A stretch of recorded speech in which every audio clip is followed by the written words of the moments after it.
Bouchiki, bonjour. Bonjour. Hamid Bouchiki, vous êtes doyen de Soulbridge International School of Business en Corée.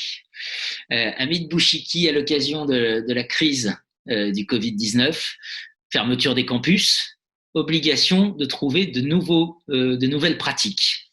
Et vous nous dites, finalement, le retour en arrière va peut-être pas être si simple que ça. Bah, oui, le retour en arrière pourrait ne pas être aussi simple que ça. En fait, qu'est-ce qui s'est passé? Ça fait des années quand même que les technologies que nous utilisons aujourd'hui et celles que nous utilisons, vous et moi aujourd'hui, pour réaliser cet entretien, ça fait quelques années que ça existe. Toutes ces possibilités d'interaction à distance. Mais notre profession, quand même, et je me mets dedans, nous avons quand même pendant assez longtemps, quelque part, rejeté, refusé, certains avec même beaucoup de vigueur, beaucoup de véhémence, rejeté ce nouveau mode finalement d'enseignement et de formation. Et comme on dit, c'est toujours c'est la nécessité qui est la mère de l'invention, en français, on dit. Et donc là, on n'a pas le choix. On nous sommes rendus compte qu'on n'a pas le choix, et donc les collègues s'y sont mis. Et là, moi j'ai le retour, maintenant un retour d'expérience de 3 semaines de fonctionnement de l'école à distance. Les professeurs rapportent des niveaux plus élevés que d'habitude de participation, d'assiduité, de participation des étudiants et d'engagement des étudiants. Alors, je croise les doigts et puis je me dis, pourvu que ça dure. Mais il y a de bonnes raisons que ça dure parce que je crois que les élèves aujourd'hui ne peuvent pas juste venir en classe et puis croiser les bras et dire le professeur va m'apprendre quelque chose. C'est au prof de jouer.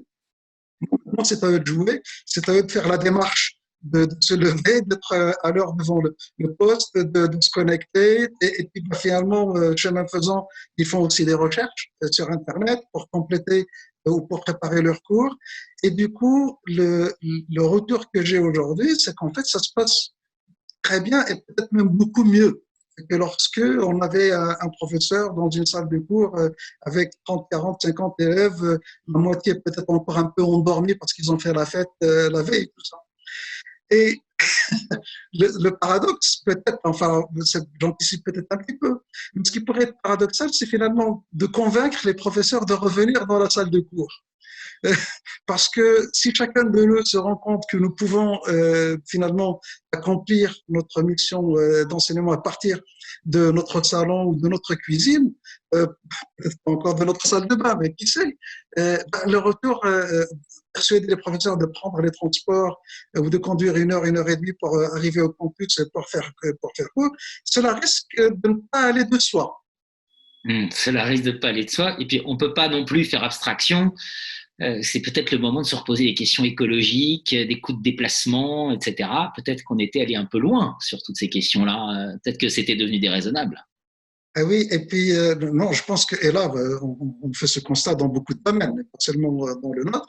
Euh, on, nous sommes en train de nous rendre compte que finalement, nous pouvons travailler à un niveau de productivité assez satisfaisant, voire même plus que satisfaisant, sans devoir perdre trop de temps et polluer. De temps dans les transports et polluer.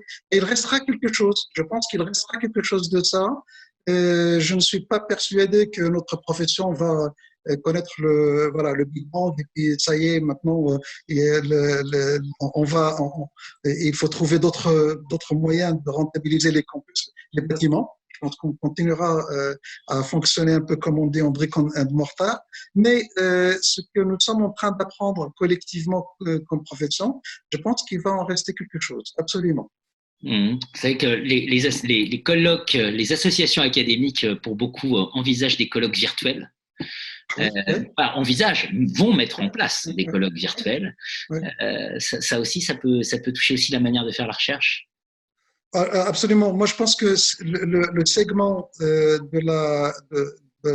l'activité scientifique qui va, je pense, basculer, moi je fais un pronostic, 80% en ligne, c'est les petits séminaires de recherche pointus qui réunissent 15-20 collègues d'une discipline qui naguère prenait l'avion pour se retrouver 2-3 jours à un endroit un peu au vert, quelque part en Normandie ou ailleurs, pour ne pas mentionner un lieu que vous et moi, on connaît pas, puis il faut le mentionner, c'est quand même Cerisy.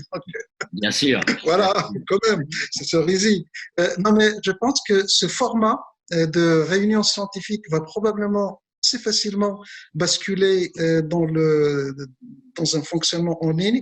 Les très grandes conférences académiques peut-être mettront un peu plus de temps d'ailleurs à basculer. D'ailleurs, l'Academy of Management, le conseil d'administration de l'Academy of Management n'a pas encore pu prendre des décisions sur la conférence habituelle du mois d'août, parce qu'il y a plus que de la communication scientifique, c'est aussi, il y a un côté marché du travail, il y a un côté réseautage et tout ça. Donc, il y a plus que juste l'échange sur des papiers. Mais moi, je pense que tout ce qui est présenté, un papier à une vingtaine, trentaine de collègues dans un domaine de recherche pointue, nous nous rendons compte que c'est possible. Et je verrai, moi, je peux faire le pari, on verra beaucoup d'appels à papier, beaucoup d'appels à propositions en 2021 pour des colloques virtuels, des colloques spécialisés virtuels. Je fais le pari. Une chose est sûre, se saisir de l'occasion pour réinterroger nos pratiques. Ne pas reprendre le business as usual, comme on dit. Voilà. Et puis, il y a aussi, alors peut-être ça n'est pas tout à fait dans le sujet de l'enseignement à distance. J'espère que notre communauté de chercheurs en gestion va se rendre compte qu'il faut à nouveau se réengager un peu dans le réel. Le réel est en train de nous envoyer plein de choses dans la figure et en train de nous rappeler que finalement la gestion c'est sur le terrain, c'est une activité humaine, c'est pas un objet spéculatif. La gestion n'est pas un objet contemplatif spéculatif et donc moi je ferai aussi le pari, je suis prêt à faire le pari qu'on verra renaître un peu le paradigme de la recherche-action, la recherche-action qui a été quand même un paradigme qui a eu son heure de gloire, qui a été quand même assez marginalisé et affaibli par le paradigme, on va dire, un peu, par l'académisme. Je ne sais pas comment, le positivisme. Je sais pas. La recherche-action, je pense, elle a de beaux jours devant elle parce que nous sommes en train de nous rendre compte que le terrain, le réel, est porteur de ruptures épistémologiques. Et donc, on a les gens qui vont avoir, j'espère, le courage, parce qu'il faudra du courage, de repartir sur le terrain, de passer beaucoup de temps sur le terrain, peut-être en produisant moins, mais mieux. C'est peut-être, voilà. Il y a peut-être aussi une petite lueur d'espoir de ce point de vue-là dans cette crise. Merci Hamid Bouchiki pour cet éclairage. Merci Jean-Philippe, merci beaucoup, bonne continuation.